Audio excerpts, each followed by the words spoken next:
Olá, meu nome é Leonardo Fabris Lugoboni, eu sou professor, consultor, conselheiro e pesquisador na área de estratégia, gestão e governança. E sejam bem-vindos ao podcast da Casa da Gestão. Queria que os meus convidados se apresentassem. Paulo. Bom, sou o professor Paulo Azevedo, também sou professor e consultor, mas sou especializado mais na parte de finanças. Meu nome é Peterson, sou consultor também. Hoje atuo como executivo, atuo muito na área de governança e gestão de riscos e junto com os meus amigos aqui componho o time da Casa da Gestão e sempre trazendo novos assuntos e sempre alguns acalorados como o de hoje. Hoje a discussão pré foi demais, né? Daria para ter gravado a discussão prévia e colocado como um podcast, né? E colocar assim em preto e branco com aqueles cortes, sim, né? Mas vamos formal agora. Vamos informar o assunto, né? Hoje a gente quer falar sobre ética, né? Então, ética parece que é um tema muito filosófico, muito etéreo, mas na verdade a gente quer trazer isso para o dia a dia corporativo, né? E como isso está tangibilizado no comportamento, nas políticas, nos processos, né? Sim. Então, só para começar a colocar todo mundo aqui na mesma página, então a gente costuma falar sobre ética, mas acho que a palavra principal aqui é a moralidade. Perfeito. Moralidade tem a ver com as regras sociais, né, que a gente segue. E isso tem a ver com a moralidade do país, tem a ver com a moralidade de um grupo, pode ser um grupo político, um grupo religioso, até um grupo, né, na área do... até um grupo criminoso tem a sua moralidade. A moralidade tem a ver com a lei também, né? Exato. A pessoa que segue a lei, em tese, ela tende a ser moral, vamos Exato, dizer assim. Mas Sim. Nem sempre o que é moral está na lei. Está na lei, claro. Né? Exato. E essa moralidade, ela impacta muito as empresas, né? E a gente precisa tentar estruturar como, né, a gente vai garantir que os processos e que as pessoas, elas sigam aquelas regras ou aquelas diretrizes que a gente entende como adequado. A gente pode usar, por exemplo, um código de conduta. A gente pode usar um código de conduta que vai versar sobre vários temas, por exemplo, como que eu devo lidar quando eu tenho um assédio moral sexual, ou como eu devo usar os ativos da empresa. E eu quero entrar num tema específico que o código de conduta versa bastante, que é os presentes. Né? Então, eu na empresa posso receber presente, não posso? Até que valor? Agora nesse fim de ano ainda, né? Agora no fim de ano, né? Muito oportuno o tema, né? Porque vai rolar presente por aí, sim. E isso impacta várias áreas, expedição, auditoria, mas a área de compras é particularmente afetada por isso. Sim. E aí, Paulo, eu queria te ouvir um pouquinho, você falando sobre como que essa estrutura dos processos da área de compras, né? Eles podem não só garantir que a gente tem uma moralidade mínima, mas transparecer que essa moralidade existe. Bom, acho que o primeiro ponto que é legal a gente perceber é que as empresas compram e não dá para o dono da empresa ficar fazendo compras. Então a gente tem que criar um departamento ou criar regras para que outras pessoas que não são exatamente os sócios comprem, né? E aí você já tem um primeiro problema, que é essa comunicação de como essa compra está acontecendo, porque isso vai trazer naturalmente questões de confiança. Então a pessoa que é compradora, ela tem que dominar os aspectos técnicos da compra, tem que saber o que vai comprar, e ao mesmo tempo a empresa tem que ter um processo minimamente organizado para você tentar evitar alguns dissabores. Por exemplo, imagina que a gente não tem um processo claro de como a compra funciona. Se alguma coisa der errado em compras, você pode criar uma desconfiança, às vezes desnecessária, sobre o profissional que faz as compras. Então, assim, se você não tiver um código claro, se não tiver uma comunicação clara, não tiver um processo claro de como funciona, isso vai contra o próprio colaborador da área de compras. Fala assim, cara, eu tenho que comprar aqui. Aí quando dá errado, a culpa é sempre minha.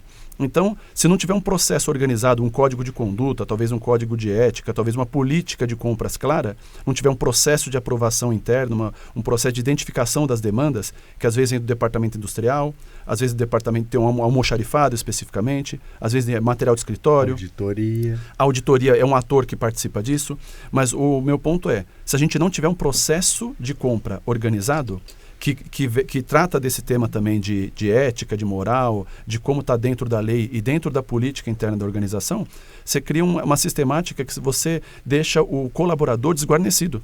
A pessoa que trabalha em compras fala, cara, o que eu tenho que fazer aqui para não desconfiem de mim? E aí você tem um problema também com relação com entes externos. Porque, por exemplo, as empresas são CNPJ, mas elas têm pessoas. E as pessoas se relacionam entre si. Então, quem é de compras, naturalmente, se relaciona com alguém de vendas de outra empresa. Aí você tem que ter toda uma lisura no processo, mas ao mesmo tempo são pessoas. Aí no fim de ano você quer dar um presente para a pessoa de compras, ou a pessoa de compras quer dar um presente para a pessoa de vendas. E aí geralmente nos códigos internos, para tentar gerar um pouco mais de clareza nessa parte, você estabelece limite de valor econômico, de quanto você pode ter de presente. Então tem empresa que fala, o presente pode ser até R$100. E aí a ideia é, eu não vou usar isso como uma propina, vamos dizer assim, eu não vou usar isso como uma ferramenta para tentar que o negócio interesse mais a pessoa do que as empresas em si. Então a ideia é, o presente não pode atrapalhar o processo de lisura da compra, o processo de clareza da compra. E eu acho que esse é um ponto importante porque faz parte da gestão estruturar os processos, definir políticas, treinar as pessoas e garantir que elas estejam cumprindo isso no dia a dia. Uhum. Só que só isso talvez não seja suficiente. E aí eu queria chamar o Peterson agora, que é especialista ali na parte de controles internos, auditoria, para ajudar a gente a entender como que essas duas áreas podem ajudar a garantir essa lisura, né? Porque se existe um processo que foi definido, existe uma política que foi definida, a gente espera que as pessoas cumpram isso no dia a dia. Mas na prática isso acontece? Como que é? Explica um pouquinho o papel dos controles internos e da auditoria dentro desse processo. Não, vamos lá. Foram excelentes pontos que nós trouxemos, né? Mas eu brinco muito que tudo isso que nós acabamos de estabelecer, ele nasce de um primeiro grande tema, que é o conflito de interesse. Se não tivesse o conflito, não tinha discussão, né? Exatamente. Sim, se não existisse, vamos até melhorar assim, se não existisse o risco do conflito de interesse, nós não teríamos esse problema. E só para fazer um disclaimer pessoal, conflito de interesse é quando a gente coloca a agenda pessoal acima ou à frente da entidade, da entidade do grupo onde você faz parte. Quando a gente fala das estratégias empresariais, geralmente você trata disso como conflito de agência, né? A pessoa que trabalha na empresa não tem o mesmo interesse que o sócio, porque ela tem interesses pessoais que às vezes entram em jogo. Mas desculpa ela interromper aí. Perfeito. Foram perfeitas as colocações e os complementos. O grande ponto geralmente vem do tratamento do tema compras. Eu gosto muito de, assim, por acaso o processo, né, de suprimentos, eu acho, pela minha vivência industrial, foi o que eu mais visitei ao longo da minha carreira. E o que eu sempre coloco suprimentos é um departamento, é uma grande ação planejada que se comunica com várias áreas internas e externas relacionadas a esse modelo de negócio, e compras nada mais é do que a atividade fim. É a ponta, né? É a emissão do pedido, e aí você consegue sim mecanizar, colocando uma série de dispositivos de controle ou de monitoramento para que os conflitos de interesse sejam identificados e mitigados ou contornados. Mas o grande ponto acaba chegando um pouco mais. Por que você consegue, em empresas extremamente estruturadas, com controles internos, com auditorias, com comitês, ainda assim empurrar os seus executivos, os seus colaboradores para uma ação que possa vir a trazer uma fraude, um conflito de interesse? Talvez pressão por resultado, né? Não necessariamente. A gente tem que começar a pensar primeiro do básico. Eu olho na seguinte forma. Se você não tem planejamento, você começa a criar dispositivos para compras urgentes. Sim. E o que é o dispositivo da compra urgente? É aquela onde pega a assinatura do Papa contrato, e ela vai acontecer waiver, né? sim ou não. Por quê? Sim. Porque eu posso garantir, todo mundo que chega em departamento de compras, de suprimentos, fala, minha compra é urgente, e se não acontecer, a operação Sanções para. gravíssimas. Não, a operação para, a empresa para, o fornecedor X não, o cliente X não vai ser atendido. Todo mundo tem um argumento maravilhoso para contornar passar regras. Sua compra na frente, né? Exatamente. E aí é o que eu falo. O primeiro passo de fraude, ele começa na ausência do respeito aos parâmetros de negócio de uma empresa. Se você quer que eu execute uma compra em 2 dias, me traga todas as informações prévias necessárias. Sim. Aí você não traz isso. Quando você não traz isso, você pressiona o comprador a comprar de qualquer jeito. Sim. E aí eu começo a desdobrar isso para uma série de fatores que vão te levando até o ponto de, olha, aqui não tem um controle suficiente para eu fazer do jeito que eu bem entendo. Ou o processo não está bem estruturado Não tá a ponto de eu pedir antes as Que informações. é o grande Sim. ponto da maioria das empresas de médio e pequeno porte. Sim. Elas não têm tudo isso. Esse processo estruturado, né? E aí como você bem colocou, e aí todo o problema é colocado num único departamento. Aí todo mundo arranjou o vilão comum, colocar em compras. Quando, na verdade, é um gestor que não planejou a sua demanda, é um time de vendas que não planejou a sua venda, é um time financeiro que não teve condições de ser colocado dentro da discussão. E a grande questão é, compra ela é urgente? Sim, mas se a compra é sempre urgente, o problema não está em compras. Aí o pessoal fica assim, não, mas então você tem que arrumar um jeito de não passar por compras, porque esse pessoal só atrapalha. Nossa, isso foi o que eu mais vi. Problema, né? Exatamente. E aí a gente começa a entrar, por exemplo, nos grandes temas aonde você colocou perfeitamente, novamente, ali no começo, onde nós falamos. E quando a empresa é, por exemplo, de uma pessoa, de um dono ou de um grupo de pessoas, e esta pessoa ela é praticamente onipotente, onipresente. E aí ela ainda usa o seguinte argumento: se você não fizer, eu vou fazer e vou falar direto com o fornecedor. Que fornecedor não atende o dono de uma empresa? E aí pula o processo. E aí você traz um ponto muito importante, cara, que quando a gente discute a moralidade, né, e aí pegando ali os principais autores, e tem muito artigo científico comprovando isso, a liderança, ela é capaz de dissolver a moralidade. Perfeito. Então, por exemplo, se eu tenho um contador e que chega um diretor e fala assim, olha, preciso que você classifique isso desse jeito, não vou dizer que todos os contadores fariam isso, mas se ele tiver contas para pagar, filho, será que a gente consegue, né, olhar para esse diretor, para esse chefe e dizer, olha, não vou fazer porque, né, o código de ética do contador diz que ele precisa fazer. Mas essa é uma preocupação que a gente tem, né? Como que a nossa liderança, e aí quando eu digo liderança, é desde a liderança em ciclos pessoais, né? Liderança religiosa, liderança do clube que a gente frequenta, e até a liderança profissional. E agora, trazendo para a liderança profissional, como que ela pode impactar a moralidade das pessoas, né? E eu queria... Como que a gente consegue, por exemplo, criar mecanismos para diminuir isso? Então, só para ajudar o público que está assistindo, que talvez nunca tenha ouvido, né? Então, mecanismos importantes que podem ajudar com que as pessoas mitiguem isso são, por exemplo, o canal de denúncia, né? Políticas corporativas bem desenhadas. Uma política de suprimentos, não só o código de conduta, mas uma política de suprimentos, uma política financeira. Nós tenhamos aí, inclusive dentro da companhia, gestão de consequência, e que a gestão de consequência não necessariamente seja uma coisa punitiva e policialesca, mas sim muito mais voltada para identificar falhas e dar o nível de prioridade necessário para os processos serem corrigidos. Até para fazer uma retroalimentação do processo, né? Às vezes você desenha o processo num tempo 1, pensando, esse processo atende bem. Aí você começa a perceber essas falhas, e se não tiver como apontar essas falhas de forma adequada, você não tem o redesenho do processo. Aí você passa a ter aquele problema que você falou. Você precisa fazer uma compra urgente, mas nem todos os pré-requisitos já estão lá prontos, aí a compra não anda, fica parecendo que o vilão é a pessoa de compras, mas na verdade tem uma falha no processo que pode ser levantada a partir daí, né? Exato, exatamente. E dentro dessa discussão, eu queria entrar num tema que é como que essas políticas, né, impactam, por exemplo, o nosso orçamento. E o orçamento acho que é um tema importante, né? Um tema que as empresas deveriam usar mais, né? Sem dúvida. E elas confundem muito o orçamento com fluxo de caixa. O orçamento não é fluxo de caixa. Não. Fluxo de caixa é uma das peças orçamentárias, mas não é orçamento. Sim. Então o orçamento deveria começar lá com um orçamento de vendas, que desdobra no orçamento de operações, que se desdobra no orçamento de mão de obra, e até chegar no orçamento de fluxo de caixa. Perfeito. E quando a gente faz o orçamento, tem um tema que a gente discute, né? Que é o slack, né? A folga orçamentária. E essa folga orçamentária, em muitas discussões, beiram essa questão da moralidade ou da ética. Por quê? Você é vendedor. Você vai colocar que você percebe que você consegue vender 2 milhões. Mas talvez você queira prometer só 1,5 milhão. Porque você quer ter essa folga para você não ser pressionado. Né? E aí, isso vai minando, né, uma série de planejamentos da empresa, o que traz consequências financeiras, operacionais lá na frente. E aí eu queria jogar para o Paulo, né, e depois vou fazer uma pergunta específica sobre isso para o Peterson.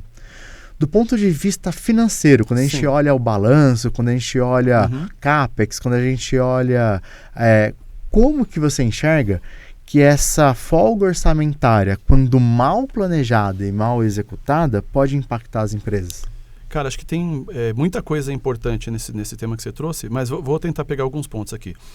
Primeiro, as empresas têm diversos tamanhos e diversos níveis organizacionais, departamentos estruturados, mas vamos falar como se a empresa tivesse os departamentos. A gente tem 3 funções bem diferentes nas empresas, que são a tesouraria, que faz a parte do financeiro, a contabilidade fiscal ou financeira, que presta conta desses relatórios externos que a empresa coloca, seja para o fisco, seja para o banco, seja para o stakeholder, e você tem a controladoria, que faz indicadores, que faz essa contabilidade gerencial, e geralmente você tem um diálogo desses participantes na composição do orçamento. Aí o pessoal da controladoria colhe informações para fazer o tal do método direto. Colhe informações de vendas, colhe informações de compras, colhe informação da área industrial, informação de RH, faz todo um planejamento de como é que vai ser esse orçamento, cria uma prévia, manda lá para a tesouraria, o pessoal da tesouraria vê se vai faltar ou sobrar dinheiro, se vai faltar quanto custa, quais são as alternativas de financiamento, se eu peço dinheiro para o sócio, se eu peço dinheiro para o banco, se eu uso o caixa que eu tenho, devolve, fecha esse orçamento com uma certa folga, né, que tem esses leques, você falou que tem essa folga orçamentária. Aí depois, uma vez bem definido o orçamento, você faz pelo método indireto também, caso os dois, falando um pouco de processo, quando as empresas têm, né? E aí você cria o orçamento que é a meta de cada um. Aí você bota lá a meta de vendas, quanto a pessoa de vendas tem que vender. Bota lá a meta do financeiro, quanto que o pessoal do financeiro tem que ter de caixa sobrando ou faltando em determinados períodos, conforme foi combinado. A meta de compras, ou a meta dos departamentos internos, quanto podem gastar. A questão é, quando a gente planeja esse orçamento, o ideal é a gente planejar ele até um certo ponto de equilíbrio e a partir daí estabelecer as metas. A questão é que o desejo do sócio é ter lucro infinito. Então você fica pensando, eu queria ter um lucro o máximo possível. Mas quando os atores estão compondo esse orçamento, existe uma tendência da pessoa de vendas não colocar de cara um valor que ela vai vender que ela acha que é possível, porque senão vão forçá-la a vender mais e ela vai se colocar numa situação de pressão. Sempre a metade do dobro. Né? Eu começo com alguma coisa que eu acho que é viável, mas já sabendo, jogos repetitivos, né, falando de teoria dos jogos. A pessoa vai forçar para cima, então eu já começo para baixo. Então você tem esse dissabor da folga orçamentária, se não for usado com gentileza, se a gente não pensar que são relações de longo prazo. Mas, ao mesmo tempo, eu acho que tem um outro assunto que também permeia o papo da ética, é que, se a gente for falar da literatura de finanças, estratégia, gestão, a gente teve durante décadas o mercado pensando, o meio acadêmico pensando, que a empresa melhor é a que maximiza resultado, que maximiza lucro. Sim. E a gente vem falando de uns 30 anos para cá sobre governança corporativa, sobre ESG. Não basta mais dar o melhor lucro. Você tem que dar o melhor lucro dentro dos princípios de governança. Prova disso, que as empresas se preocupam com isso, falando do ponto de vista financeiro, contábil, pega um relatório de empresa de capital aberto, o balanço aparece cada vez mais para frente.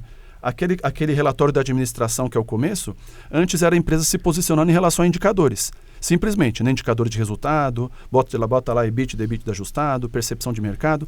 Aí já começaram agora a colocar várias outras coisas que são importantes. Por exemplo, um balanço social, falando de benefícios sociais que a empresa presta para a sociedade, da composição da folha da empresa, separado por gênero, separado por raça, nível de educação, o que a empresa tem feito nesse sentido. Então, a ética também permeia esse papo da governança. Não basta mais dar o melhor resultado. Eu tenho que dar o melhor resultado baseado também em princípios que são aceitos pelas pessoas. E tem uma série de explicações com relação a esse movimento, mas uma das explicações que embasa, né, essa mudança foi quando a gente começou a entender o que era a teoria dos stakeholders. Porque lá na década de 30, 40, né, a teoria mais assim usada era a teoria do Coase, que falava que a função objetiva da empresa era maximizar o retorno do acionista. Teoria de firmas, né? Quando o Freeman chega em 84 e traz a teoria dos stakeholders, ele fala assim, olha, não, a função objetiva da empresa é coordenar o interesse dos stakeholders, incluindo o acionista, que é um dos stakeholders. Sim. E aí eu tenho que equilibrar com a sociedade, fornecedores, né, os clientes, os funcionários, e eu tenho que coordenar esses interesses da melhor forma possível. Não é só botar atingir meta no Excel para dar o máximo lucro. Exato. Exatamente. Tem que ver certinho, né? Tem que ver o que nós vamos fazer para fazer isso. Eu fiquei pensando enquanto você falava, porque assim, eu preciso pensar nessa política orçamentária para garantir que isso vai acontecer, na construção disso. E eu vou fazer uma pergunta para o Peterson, olhando da estrutura de governança, né? Porque a gente tem lá, por exemplo, o conselho, a gente tem lá, por exemplo, o comitê de estratégia, Perfeito. A gente tem o comitê de pessoas, né? E eu queria que o Peterson tentasse falar um pouquinho como que essa estrutura de governança consegue construir um modelo ou premissas ou de que forma é a atuação no dia a dia, né? Vai ajudar com que, por exemplo, na hora que eu for construir um orçamento de vendas, eu vou amarrar isso, vou definir boas metas, vou pensar na remuneração do meu executivo, Exatamente. né? Como é que eu consigo usar essas estruturas para equilibrar todos esses interesses e todas essas funções? É legal porque quem acompanha o nosso podcast e os diferentes capítulos, em algum momento vai achar que nós nos repetimos quanto aos temas, mas porque são realmente teorias abrangentes, né? Sim. E no fim do dia, nós temos que voltar lá na empresa, na concepção dela, primeiro colocar um pouco do que o Paulo colocou sobre os outros balanços que precisam ser respeitados, né? Eu brinco muito que hoje nós tratamos isso com muito mais clareza, de maneira mais consistente, construída, mas se nós olharmos para as primeiras constituições de empresa, onde você fala em missão, visão, valores, a gente tem que começar a lembrar que o valor é aquilo que é inegociável dentro da construção da companhia. Então, começamos por aí, ter muito claro os valores da companhia, para que nós tenhamos uma cultura onde todas as empresas, todas as pessoas de diferentes níveis entendam qual é a empresa que ela está. Eu estou numa empresa vanguardista, eu estou numa empresa que busca uma maximização ou vamos lá, uma massificação da sua venda. Isso vai mexer com outros gatilhos que vai ser no departamento contábil, no departamento financeiro, no departamento de suprimentos, inclusive, no meu time de operações, no meu time de produção, eventualmente. Os gargalos mudam, né? Os gargalos mudam. E aí, cada vez que você tem esses valores bem definidos e que eles conversem de maneira coerente com o propósito, né, com o valor da empresa, isso de fato começa a se desdobrar naqueles mecanismos formais que nós colocamos agora.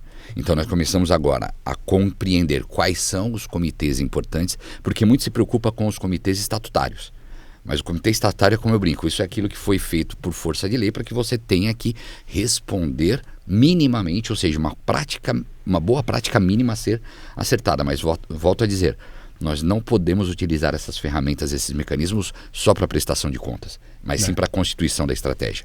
E a partir do momento que você tem esses comitês com pessoas legítimas lá dentro e com inclusive uma mente aberta para que você traga às vezes pessoas de fora, com conselheiros independentes, para enriquecer cada um desses temas, então o comitê de suprimentos, o comitê de pessoas, o comitê e o de pessoas voltados muito para a cultura, o comitê financeiro, o comitê de operações, o próprio comitê comercial.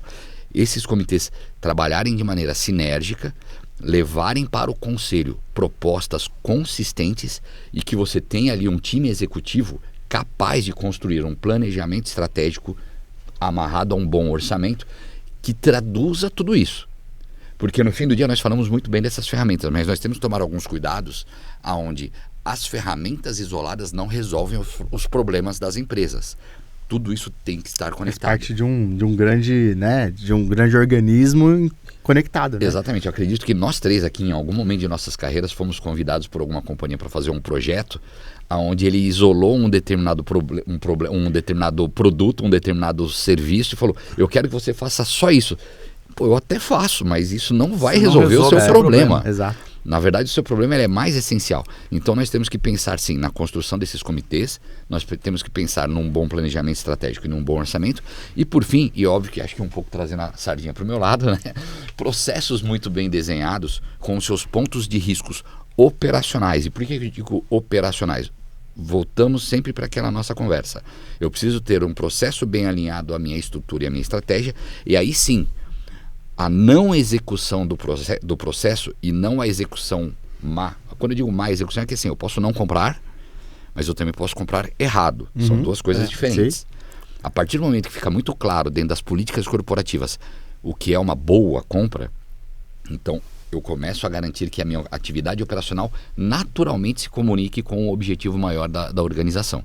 E aí, de fato, passa a fazer sentido termos políticas, processos, controles, auditorias internas, mas eu me atrevo a dizer que todos esses dispositivos que se conversam, eles são obrigatoriamente permeados, se não até diria inundados, pelo que é de fato o propósito e quais são os valores da companhia. E que por acaso isso vem da camada mais alta de uma organização. Eu digo isso porque, invariavelmente, nós fizemos isso aqui e isso não foi uma condução equivocada, muito pelo contrário, mas isso é um senso comum. Quando nós falamos em fraude, nós vamos na pessoa que executou. Sim, mas na verdade Achando que tem uma liderança. Exato, Né? a gente quer cortar a pessoa que executou, nós queremos falar, ou pior, nós criamos processos extremamente engessados, cheios de controles, cheios de conferências para tentar garantir o não acontecimento de uma fraude. Quando na verdade, se você tem uma premissa de resultados altamente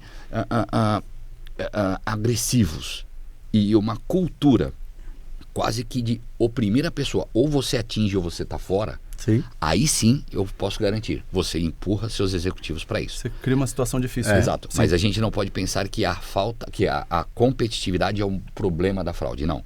Nós temos uma questão que vem antecessora a isso, e aí sim se desenha dentro de uma estratégia, dentro de uma estrutura organizacional, de processos e de fato aí de políticas. E na prática acaba virando uma tempestade perfeita, né?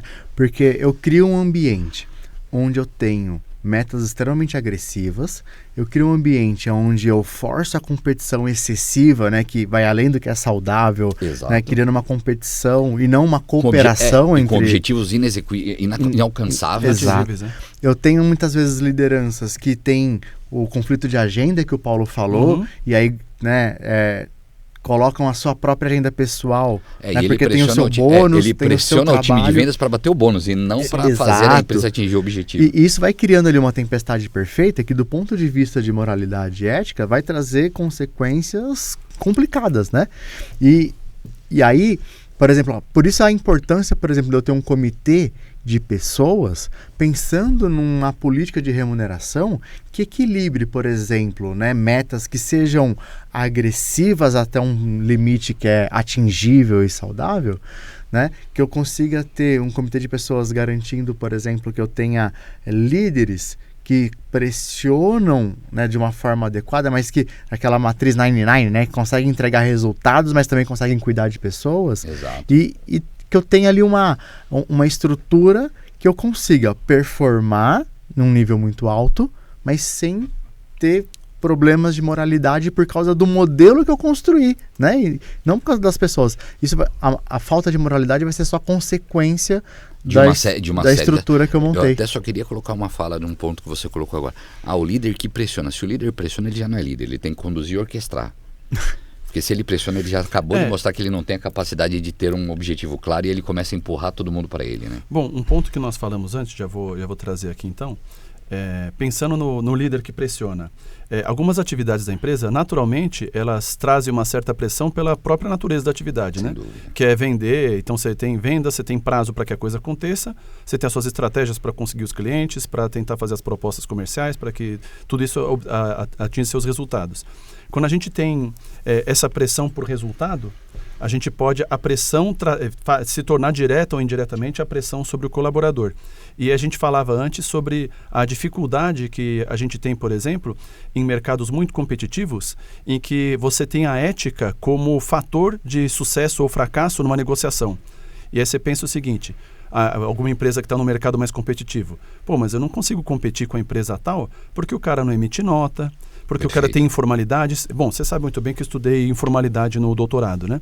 Então, a empresa se sente numa dificuldade de competir com a outra empresa que é antiética. Se sente numa dificuldade de competir com a outra empresa que é informal. Mas aí eu queria trazer uma notícia, que vem até do próprio meio acadêmico, algumas pesquisas, dizendo que a empresa que é ética, ela garante sobrevivência no longo prazo. Sim. A empresa que faz as coisas formalmente falando, a empresa que tem esse sinal, primeiro, você tem a sinalização para o mercado de que você consegue resultado com valores. Acho que esse é o primeiro ponto. A comunicação, já falamos desse tema.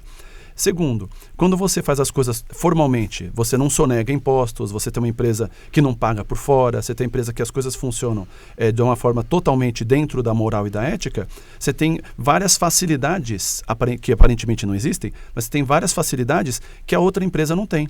você tem acesso a crédito, você tem acesso a investimentos, Exato. você tem equity, a empresa que fatura por fora, como é que você faz o valuation depois? Exato. A empresa que fatura tudo por dentro, vamos chamar assim, a empresa que faz tudo formalmente, ela tem um valuation incrível. A hora que você faz lá o fluxo de caixa descontado, as previsões futuras, faz em cima de alguma coisa que está pautado num sistema, que está pautado numa nota fiscal que foi emitida.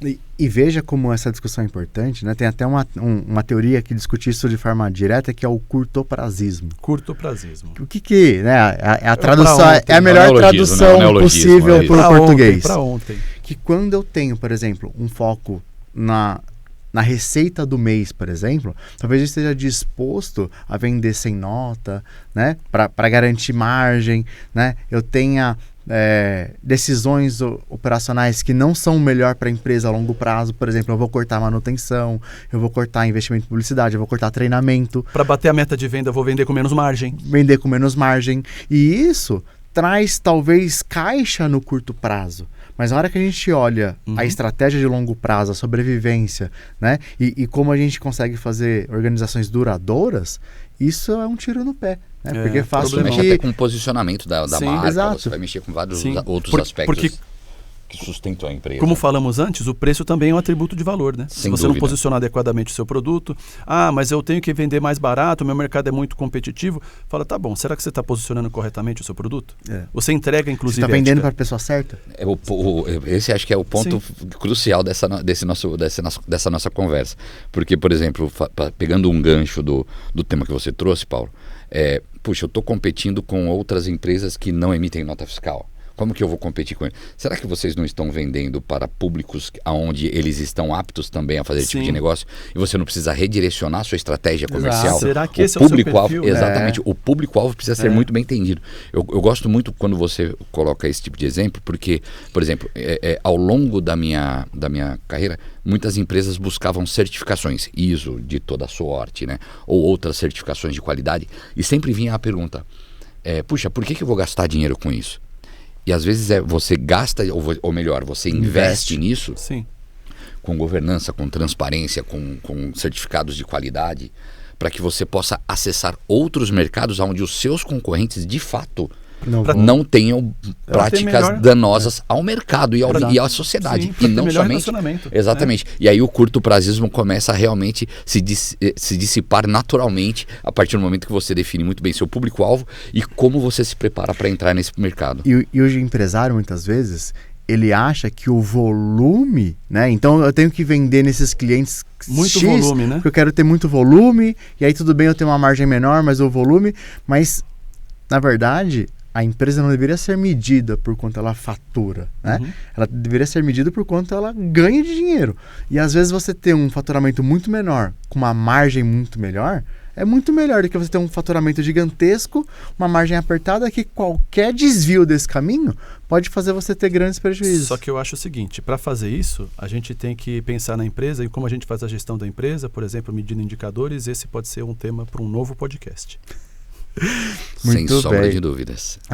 Assim, esse é o tema da aula que eu dou, né, na graduação, e a gente aborda muito isso no mestrado. Então a gente tem 6 meses para discutir isso. E é quase uma ousadia nossa querer discutir isso em meia hora, né? Mas, muito obrigado pelos comentários, muito obrigado pelas abordagens.